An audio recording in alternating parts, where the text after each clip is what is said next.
A dark cloud came over the perfect life of Chip and Joanna Gaines when scary news about Joanna changed everything. It was a secret fight suddenly told to everyone that left Chip Gaines and millions of fans sad and wondering what would happen next. In late 2022, Joanna Gaines told the world that she was getting better from a surprise back operation. This was not a small problem. It was about a long-time spine trouble that had been getting worse over the years. She put a post on Instagram about getting better, showing a picture of herself in a hospital bed. This moment showed a different side of a loved designer, a side that was weak and real. As fans saw Joanna, the strong, creative person behind their business, in a hospital bed. This was very different from her usual energetic self. Often seen moving fast through house-fixing projects, Chip, known for his jokes and never-ending energy, found himself in a place he could not fix with tools or paint. He was not on a work place or in front of a camera, but next to a hospital bed facing something beyond his usual skills. The news shook him deeply. Joanna's health scare did not just stop their plans, it made everything stop completely. Chip had to look hard at his life, their business, and what truly mattered. Their 5 children, Drake, Ella, Duke, Emmy, and little crew, needed him more than ever. And so did Joanna. Let me tell you how this all started. Joanna Lee Stevens was born in Wichita, Kansas in April 1978. She has a mixed background, being half Korean and half Lebanese-German. Growing up, she often felt different and out of place. When her family moved to Waco, Texas, she was a teenager. Her father, Jerry Stevens, opened a Firestone tire shop, and her mother, Nan, raised Joanna with quiet strength as a child. Joanna was picked on for her looks, which stayed with her for years. But something changed in Waco. She started to find her groove and was even voted homecoming queen. Joanna studied communications at Baylor University. Her big dream was not about wood walls or open kitchens.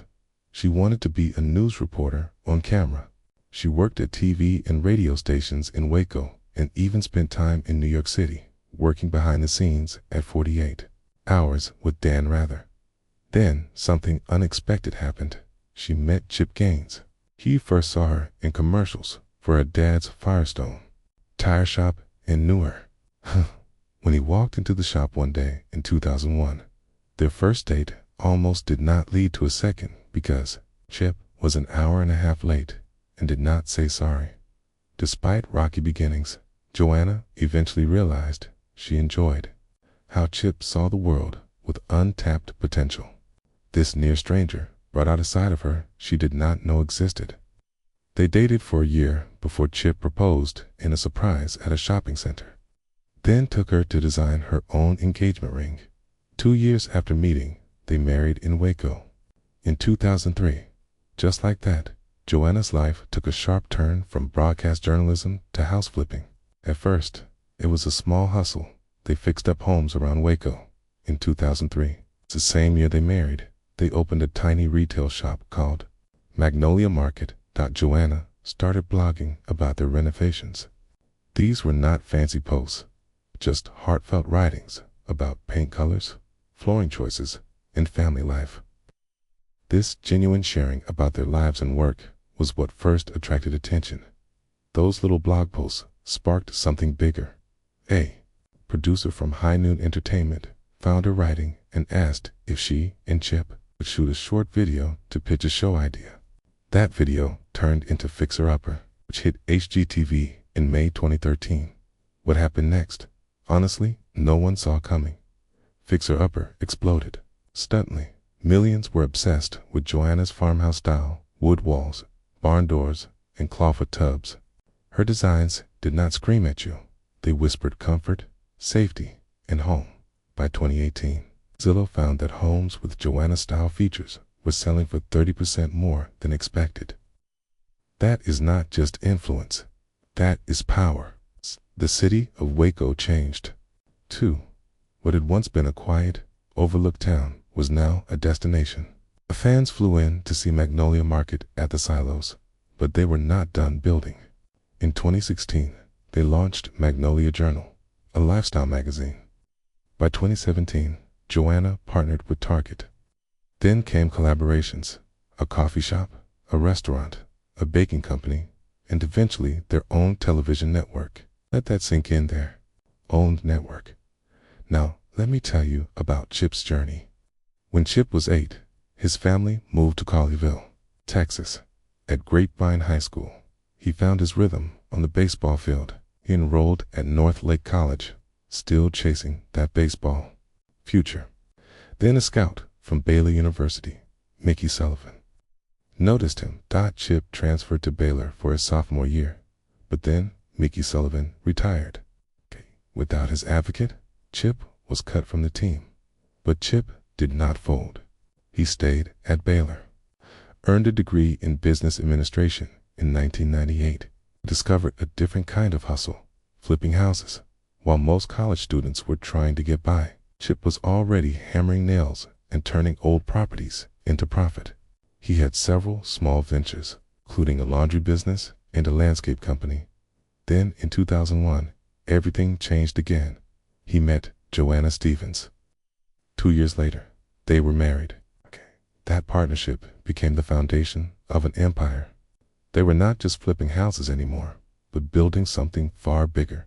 Back then, there were no cameras, no fans, just a husband and wife grinding away in Waco, Texas, fixing up homes.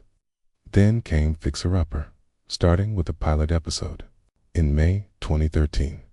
By the time the final season launched in November 2017, Chip and Joanna were household names. Fixer Upper sparked a design revolution. Suddenly, everyone wanted farmhouse style. Wood walls sold out, barn doors were booming. Waco transformed from just another Texas town into a tourist magnet, all because a couple with a vision turned renovation into storytelling. But it has not been all sunshine and home decor. In 2016, the Gaines family was criticized for their association with a church whose pastor opposed same-sex marriage. The backlash was swift and public. Then, in 2017, they settled with the Environmental Protection Agency after failing to follow lead paint safety rules during renovations. Chip and Joanna have 5 kids: Drake, Ella, Duke, Emmy, and Crew. Their commitment to family and marriage often took precedence over their booming business. They decided to end Fixer Upper, at the peak of its popularity in 2017. They prayed about it and felt it was the right decision for their family. In December 2022, that calm cracked. Joanna underwent major back surgery related to a long-standing spinal issue. She had hurt her back in high school from cheerleading, specifically during a basket toss. She has been dealing with this injury ever since. Her first surgery was in 2001 when she was first dating Kip. The 2022 surgery was on another disc, but was the same type of procedure. This showed that her high-pressure, high-output lifestyle might be unsustainable. Joanna joked that her back always acts up at the most inconvenient times. And the timing right before the busy holiday season was stressful. However, Joanna found good things in her recovery period. She was truly grateful for the forced rest during the busiest time of the year. She called it a gift to simply stay put and just be still. Now, picture this Chip, known for his energy and jokes, found himself in unfamiliar territory. Not on a job site, not in front of a camera, but beside a hospital bed. Suddenly, the fixer faced something he could not fix with paint and power tools, and it shook him. Joanna's health scare forced a full stop. Chip had to take a hard look at his life, their business, and what truly mattered. Their 5 kids needed him more than ever, and so did Joanna too. So Chip did what seemed impossible. He stepped away from the cameras, from the bright spotlight, from the empire they had poured everything into. This was not easy. Saying goodbye to Fixer Upper and Magnolia's constant public presence was never part of their original plan. Why did he do it? Because sometimes family is not just the most important thing, it is the only thing. It was not about business anymore. It was about love, survival, and slowing down before life forced them to even harder. Their story is far from over. The Magnolia Network is still going strong. Show